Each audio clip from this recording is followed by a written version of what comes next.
जरा सोच कर देखिए कि किसी भी महिला के लिए, किसी बच्ची के लिए सबसे सुरक्षित स्थान कौन सा हो सकता है। जब यह सोचेंगे तो फिर सोचते ही रह जाएंगे, क्योंकि पेट में पलने से लेकर और उसके बूढ़े होने तक हर जगह उसे हर समय समस्याओं का सामना करना पड़ता है। जब वो पेट में पल रही होती है तब देखा जाता है कि लड़का है या लड़की उसके बाद बाहर निकलती है तो परिवार में शिक्षा के नाम पर शोषण होता है, स्कूल जाती है तो कुछ अलग तरह के शोषण हो जाते हैं, बड़ी होती है तो शादी के बाद शोषण हो जाते हैं। इसलिए उसे कहीं भी जाए, किसी भी हाल में रहे, कहीं ना कहीं उसे शोषण का शिकार होना ही पड़ता है। ऐसे ही आज की कहानी जो मैं आपको सुनाने जा रहा हूँ, एक लड़की ने वर्दी पहनी थी यह सोचकर कि वह लोगों को, बच्चों को, महिलाओं को, सभी तरह के वर्गों को इंसाफ दिलाएगी। लेकिन एक वक्त ऐसा आता है कि उसका खुद का ही शोषण होने लगता है। वह भी यौन शोषण हो रहा था, मारपीट हो रही थी और वह विरोध करने की स्थिति में नहीं थी। एक बार नहीं, बार बार वह गर्भवती होती है और उसका गर्भपात हो जाया करता था। लेकिन जब बात हद से ज्यादा बढ़ जाती है तब वो थाने जाती है और इंसाफ की गुहार लगाती है। आगे इंसाफ मिलेगा या नहीं मिलेगा यह तो कह नहीं सकते, लेकिन जिस तरह से उस महिला दरोगा के साथ होता है वह वाकई बहुत गलत होता है, जिसको सुनने के बाद शायद आप लोग भी चौंक जाएंगे, सोचने पर मजबूर हो जाएंगे। आज की जो सच्ची घटना मैं आपको सुनाने जा रहा हूँ, यह सच्ची घटना है। बिहार प्रदेश का एक जिला है वैशाली, और वैशाली जिले के ही अंदर एक महिला दरोगा होते हैं। वह महिला दरोगा महिला थाने में जाती है। महिला थाने में जाकर थोड़ी सक पकाई हुई सी थी, परेशान थी, यह सोचकर कि अपनी बात कहूँ कि ना कहूँ। तब वो महिला थानेदार के पास जाकर बैठ जाती है, उनसे कहती है कि मैं कुछ कहना चाहती हूँ। तभी महिला जो इंचार्ज होती हैं उस थाने की, उन्होंने कहा कि तुम्हें परेशान होने की बिल्कुल भी जरूरत नहीं है। जो भी बात है तुम मुझसे बड़ी बहन होने के नाते बता सकती हो, मैं तुम्हारी बात को समझने की पूरी कोशिश करूंगी। तब उसने एक प्रार्थना पत्र लिखा और प्रार्थना पत्र लिखने के बाद उस महिला दरोगा को दिया। उसे बताया कि वह बिहार प्रदेश के सिवान जिले की रहने वाली है और उसकी बिहार पुलिस एकेडमी में जैसे ही ट्रेनिंग होती है, प्रशिक्षण होता है राजगीर में, वहां से प्रशिक्षण के बाद उसकी पहली जो पोस्टिंग होती है वह मुजफ्फरपुर जिले में हो जाती है और थाना मिलता है सरिया। कुछ वक्त बीता ही था, उसके पास एक अनजान नंबर से फोन कॉल आता है। जैसे अनजान नंबर से फोन कॉल आता है, वह सामने वाला व्यक्ति कह रहा था कि मैं भी दरोगा बात कर रहा हूं और आप भी दरोगा है।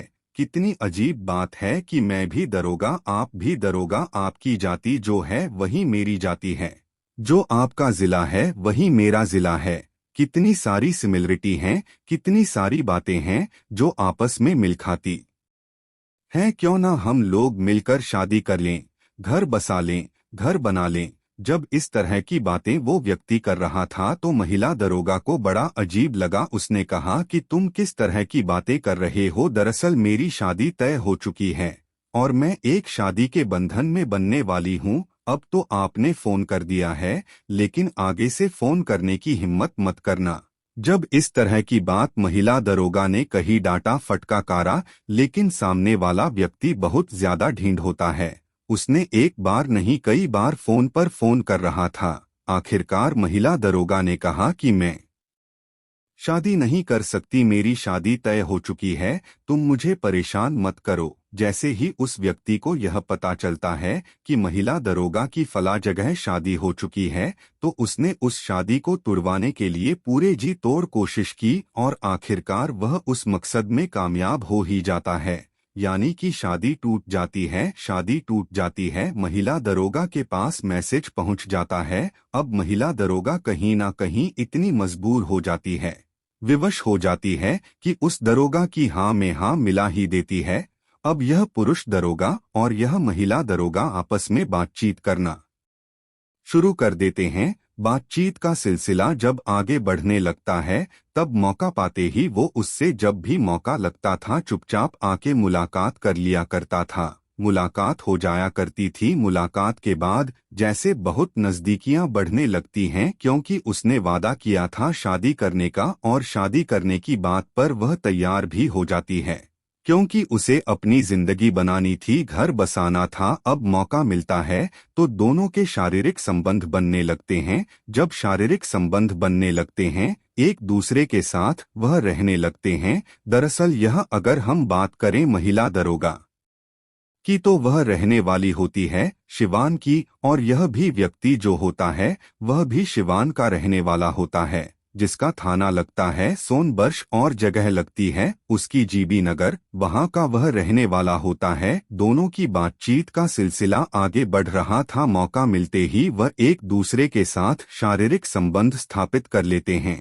यह पहली बार था। उसके बाद फिर मौका मिलता है, तो जब उसका मौका मिलता था तब उसके थाने में आ जाया करता था। उसी जहां वो रहती थी वहां उसके साथ वो शारीरिक संबंध बनाया करता था। इसी की जो पोस्टिंग होती है वो पराज में होती है, और जो महिला दरोगा होती है उसकी पोस्टिंग मुजफ्फरपुर के एक अलग थाने में होती है। दोनों की बातचीत भी होती थी, आगे सिलसिला चल रहा था। लेकिन एक दिन ये पता चलता है कि वह प्रेग्नेंट हो जाती है। प्रेग्नेंट के पता इस तरह से चलता है क्योंकि महिला दरोगा के जो पेट में दर्द बहुत तेजी के साथ होने लगता है। तभी वह उस दरोगा से कहती है, इसका नाम राहुल कुमार होता है, कि राहुल मेरे पेट में बहुत तेज दर्द हो रहा है।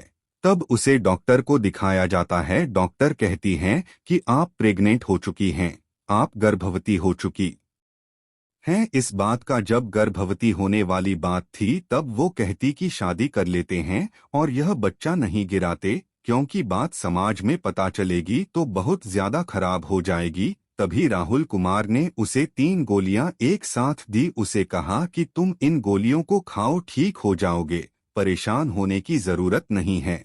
आगे का जो भी फैसला उस फैसले को लेते हैं।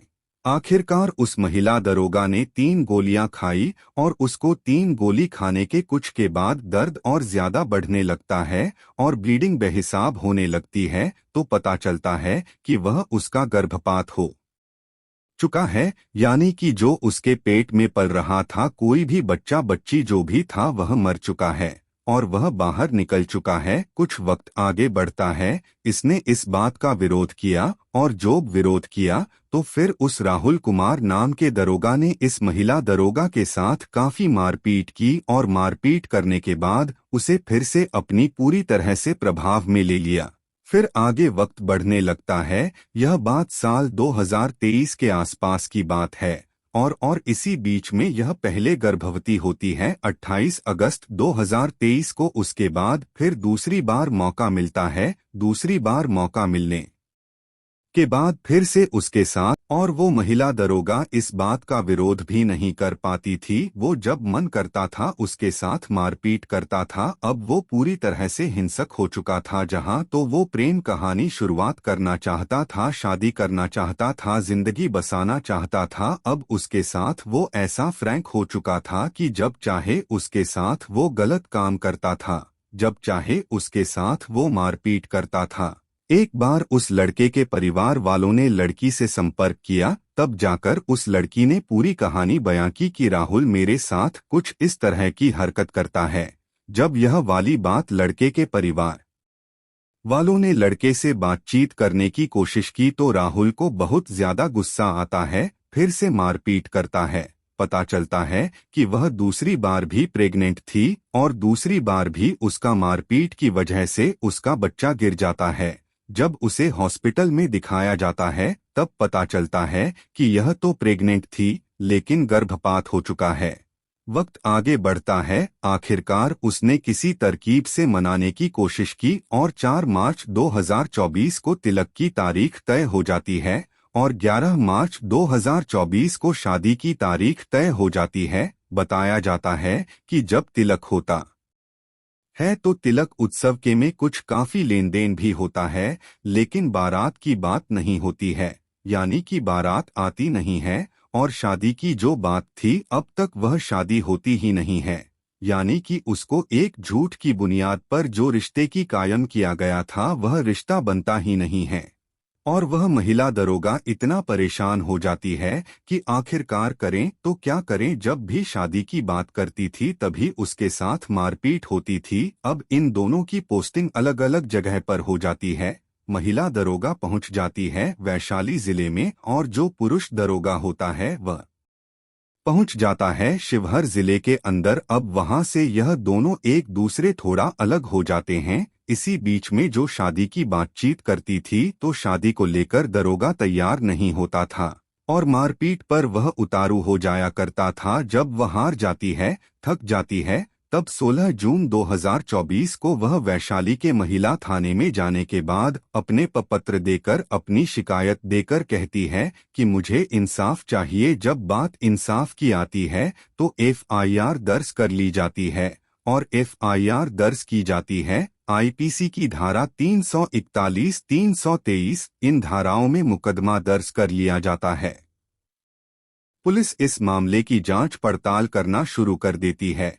यह जून के महीने में एफआईआर दर्ज होती है। जुलाई, अगस्त, सितंबर जब आता है तो बताया जाता है कि 13 या 14 सितंबर के आसपास की बात है। वैशाली के महिला थाने की पुलिस ने इस दरोगा को जो फिलहाल शिवहर जिले में इसकी पोस्टिंग होती है लेकिन पटना में था, इसकी फोन लोकेशन वगैरह जो पाई जाती है उसी के आधार पर इसको गिरफ्तार किया जाता है।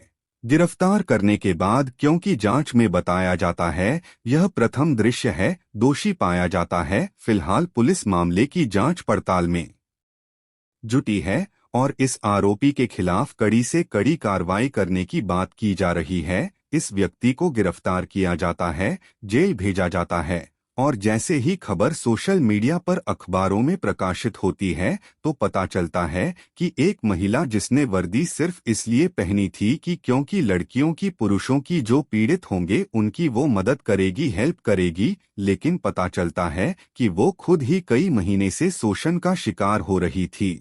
और जिस व्यक्ति ने वर्दी पहनी थी दूसरों की मदद के लिए, वो रक्षक नहीं बल्कि भक्षक बन जाता है। उसने एक बार नहीं 2 बार उस महिला दरोगा का गर्भपात कराने पर मजबूर कर दिया और खुद से उसने कभी एक बार गोली देता है तो दूसरी बार लात मार के उसके पेट में चोट पहुंचा देता है, जिसकी वजह से महिला गर्भवती थी और गर्भपात उसका हो जाता है। फिलहाल पुलिस ने उस व्यक्ति को गिरफ्तार कर लिया है। प्रकरण की चार्जशीट है, उसे कम से कम समय में लगाने के बाद इसे कोर्ट में दाखिल किया जाता है। अब कोर्ट ये तय करेगा कि इस व्यक्ति को कितनी सजा मिलनी चाहिए। वाकई कोर्ट को जल्द से जल्द इस मामले में फैसला लेकर ताकि समाज में, ताकि पुलिस में अन्य लोगों को यह मैसेज जा सके, क्योंकि बुरे काम का बुरा नतीजा अगर कोई किसी के साथ गलत करता है तो उसे किसी भी कीमत पर बख्शा नहीं जाएगा। कुछ इस तरह का संदेश देना समाज को बेहद जरूरी है और खासकर जो महिलाएं चाहे वह पुलिस में हैं या किसी और वर्किंग पैलेस पर हैं, उनकी जिम्मेदारी बनती है कि पहली ही बार में वह अगर खुलकर विरोध करें तो इस तरह की एफआईआर की नौबत आएगी ही नहीं, क्योंकि वह पहली बार में थोड़ा सा शिथिलता वाला और मासूम वाला